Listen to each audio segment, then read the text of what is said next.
વલસાડ જિલ્લાના પર્યટન સ્થળ બનવા જઈ રહેલા નારગોલ ગામે ગ્લોબલ વોર્મિંગની ગંભીર અસરો જોવા મળી રહી છે, જ્યાં દરિયો 20 થી 50 મીટર સુધી કિનારા તરફ અંદર ધસી આવતા સુંદર ઝાડોની કતારો તૂટવાના આરે છે અને દરિયો ગામોને ગળી રહ્યો છે। આવી વિકરાળ કુદરતી તબાહી સામે જો માનવ જીવન સમયસર નહીં જાગે તો તે અત્યંત ચિંતાનો વિષય બનશે।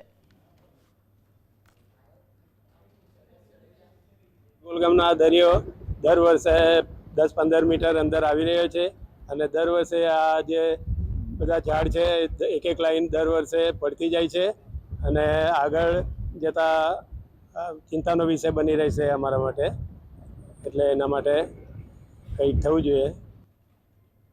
વલસાડ જિલ્લાના ઉમરગામ તાલુકાની વાત કરીએ તો જે દરિયા કિનારો છે એ હવે એનું અસ્તિત્વ ધીરે ધીરે જોખમમાં મુકાયું છે।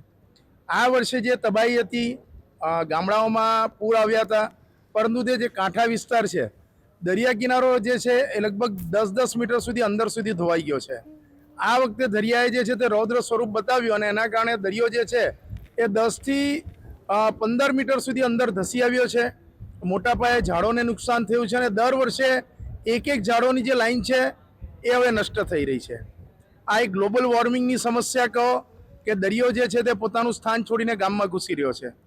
આવનારા સમયની અંદર આ વિસ્તારોમાં જે પ્રોટેક્શન વોલ નહીં બને તો ગામો ઉપર જે છે તે સૌથી મોટો એક ખતરો છે અને હવે લોકોએ પણ ગ્લોબલ વોર્મિંગને લઈને દરિયામાં કચરો, પ્લાસ્ટિક વેસ્ટ નાખવાની બાબતે જાગૃત બનવું પડશે।